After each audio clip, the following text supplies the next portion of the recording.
একটা জিনিস আপনি তখন যে আপনি আমাকে জিজ্ঞেস করছিলেন ভাই যে টিএমের পানির সাথে কেন, হ্যাঁ একটা জিনিস খেয়াল করেন ভাই, আমি তো আপনার সামনে খাবারটা দিছিলাম, পানি দিয়ে কিনে দিছিলাম ভাই।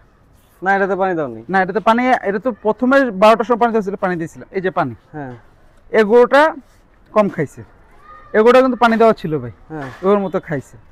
এটা একটু অসুস্থ আছে যার কারণে এটা খায় নাই, এটা কিন্তু এটা শেষ করছে। হ্যাঁ এটা কিন্তু ভাই আপনার মুখে জড়তার কারণে খাইতে পারে না, খাইনি, এটা কিন্তু হ্যাঁ। খাইতো।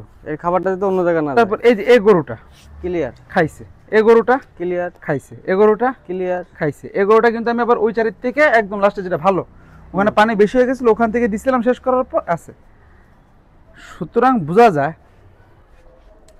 আপনার যদি গরু লাইভডন বা যদি পরিমাণ মতো পানি দেই আমরা, তাহলে আমরা খাবার দানাদারের সাথে পানি দিলেই আমাদের সামঞ্জস্য চলে যায়। তারপরও আমরা রাতের বেলা পুরা চারি ক্লিয়ার রাইখা আমরা আমাদের মতো পানি দিয়া রাখি। যদি দরকার পড়ে খাবে, না দরকার পড়লে সকালবেলা ওই পানিটা ফালাই দিয়া আমরা আমাদের মতো ইয়া করবো আর কি। হ্যাঁ ঠিক আছে, কিন্তু দানার সাথে তো পানি দিতে মানা করে। দানাদারের সাথে পানি না দিয়ে খালি খালি খাওয়াবো, তো সেটা খালি খাওয়াবো, সমস্যা নেই, সেটা খালি খাওয়ালে আমরা এগুলো তো এখন রেডি হয় না, এফএমডি টিএফএমডি হ্যাঁ এগুলো ক্লিয়ার হবে তখন। ওই সাইডে যখন যাইবো তখন এগুলো রেডি করতে হবে। আমার ওই গরুগুলা কিন্তু খাইতেছে মাশাআল্লাহ। হ্যাঁ এগুলো তো খাইতেছে।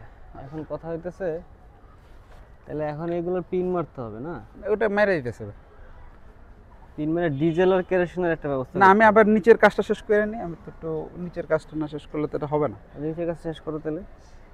আজকে তো সাহেব বাবু হয়ে এসেছে। ওই ইয়া সাজিদ ভাই এটা খুলে দেন তো আমাকে একটু ভাইয়া। কোনটা?